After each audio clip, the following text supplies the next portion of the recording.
In villages near the test zone, we've seen cases of children with terrible deformities. To find out if their suffering is caused by the radioactive contamination, we need to get hold of the Chinese authorities' own medical papers. Our search for evidence takes us to the region's capital city, Urumqi. We know we can't stay here long. It's not a popular tourist attraction. Despite the risk, it's time for Anwar to begin his undercover search for medical documents. We give him a concealed camera to record onto video any documents he can obtain.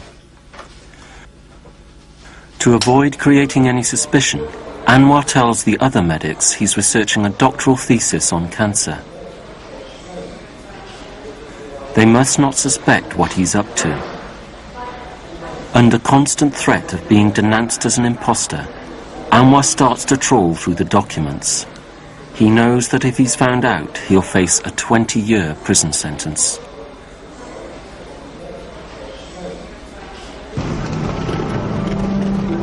While he continues his search for statistics in Urumqi, we receive important news from a contact. In the south of Xinjiang province, there are senior doctors willing to talk to us. To avoid attracting any attention, we play at being tourists. What about the small ones? Then we hear from our contact. For the first time ever, doctors in Xinjiang are prepared to speak out about the effects of the nuclear tests on their region. They know they are taking a huge risk talking to foreigners. To protect them, their identities are heavily concealed. All I can say is that the chemotherapy department at the hospital is very, very busy. 90% of the patients have blood cancers or lymphatic cancers.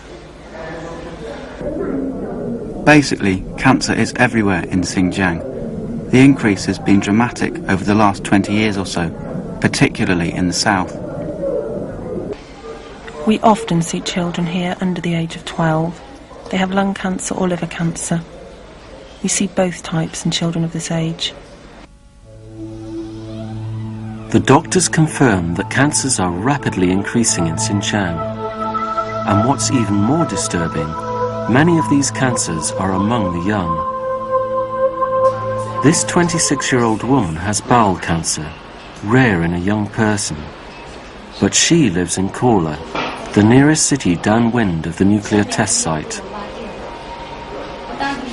The local hospital couldn't find what the problem was for a long time, and the pain gradually got worse and worse.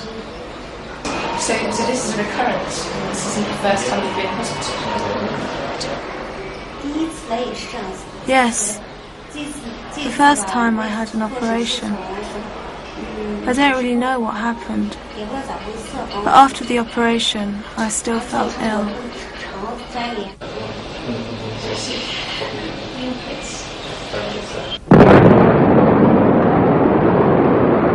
After radiation exposure, one of the cancers which appears most quickly is leukemia. If there are more people getting leukemia, it'll be a strong indication of the effects of the nuclear explosions.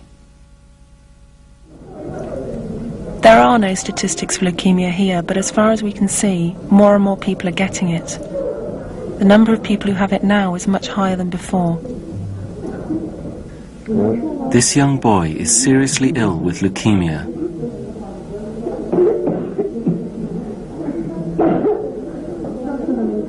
His skin is covered in black marks as a result of the disease.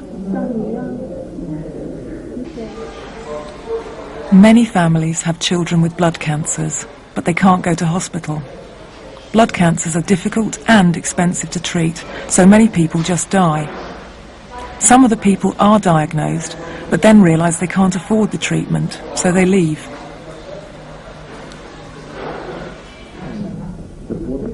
The doctors we meet are convinced that radiation from the nuclear tests is responsible for the increasing rate of cancer among these young people.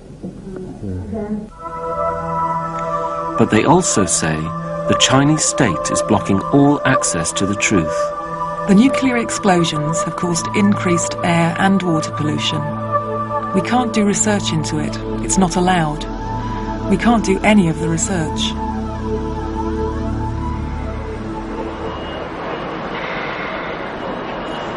Back in Urumqi, we meet up with Anwar again. He's managed to smuggle out a batch of documents from the hospital. Our excitement at getting hold of them is mixed with anxiety over the increased risk. Among Anwar's haul, there are many scientific papers on radioactive contamination from the nuclear tests. But they all contain the same blanket denials. According to the Chinese, the nuclear bombs did not cause any radiation contamination in the Silk Road towns. And there were no ill effects for the local population. But evidence from the international scientific community shows this to be untrue. Fallout from Chinese nuclear tests was detected 5,000 miles away, even in Britain. We spend the night sifting through piles of documents. Suddenly we get a break. A scientific paper from the epidemiology department of Xinjiang Medical College. It says that here in Urumqi, the largest city near the test zone, the number predicted to die from cancer is going to virtually double between 1993 and the year 2000. An extraordinary increase. We record the sensitive documents onto videotape so we can smuggle them out as tourist film.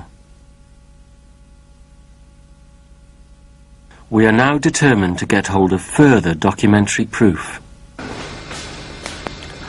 Anwar decides to take a huge gamble. He asks his contacts directly to get him access to a specific, highly confidential document. He knows that any one of them might betray him to the police. To avoid any suspicion, we return to our role as tourists.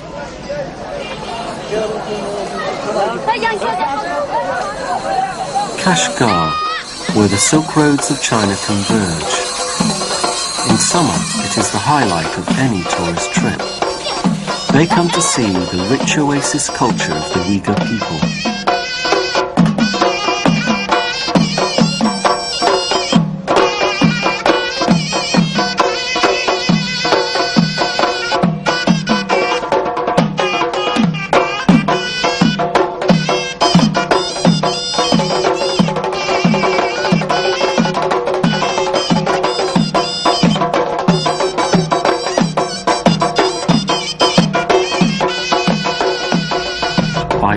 They are not Chinese at all, but all Chinese nuclear bombs have been detonated in their homeland.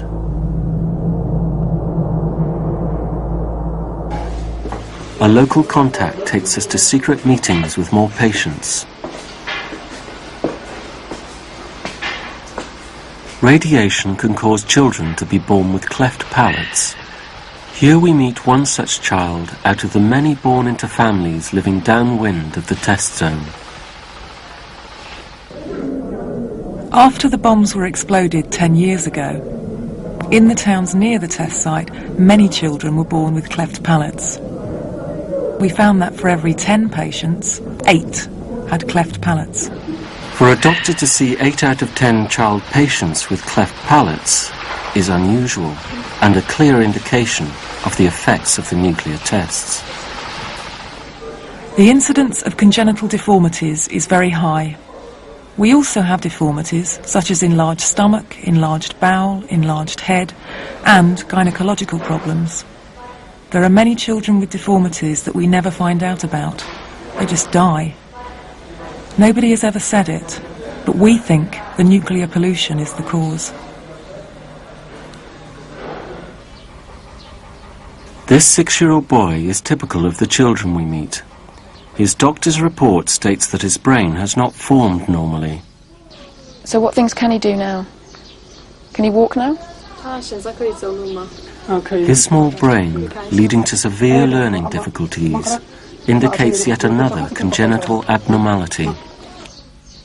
Oh, he's a bit unstable.